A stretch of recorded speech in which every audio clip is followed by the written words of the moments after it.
Scott, we're going to start with you. You've been to all the forums and you've been talking to people in the riding during the campaign. What do you think is the biggest issue facing this riding? Well, I think the biggest issue is undoubtedly the economy. Not because, the economy underscores everything else. It underlies everything that we've been doing. We saw some statistics that came out today that are quite dismal. We've lost a quarter of our GDP and a third of our employments in the course of 7 years. And you just have to walk down Main Street to see the empty storefronts to know that regardless of whether the figures are spot on or not, we're certainly in trouble right now. Eric, what do you see as the biggest issue? Well, I think the issue is definitely the economy, and it's right across the province. And we've proven over the last few years in the global downturn, in the economic downturn, that we managed to maintain a AAA credit rating in this province through sound fiscal management. We've continued to do that. We have balanced budget 2013, which has been acclaimed by independent auditors and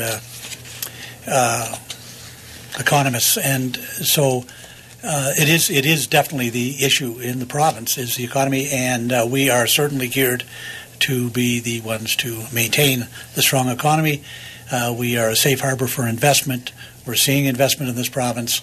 We have a lot of interest in investment. We have outside investment. We have BC people investing again in the province because they have faith in our balanced budget and in our long-term plan. How about you, Mark? What's the biggest issue facing the riding? Well, I have to agree that jobs are an issue, but filling them and the vacancies that are going to be coming, I think, is the biggest issue. We are facing a crisis in skilled labor, in the replacement of retirees. In the next few years, we're going to be, I'm not sure the exact numbers, but it's a crisis that has to be addressed through skills training, and we've put forward a platform where we're going to be providing a $100 million needs-based grants to make it possible for all people to go to college or further their education. It'll be a $1,500 per year grant, forgivable grant, that should lower their costs, because what we're hearing right now is students are coming out of college with about $27,000 debt. And I just talked to a lady the other day, it's 10 years and she's still paying off her debt from school.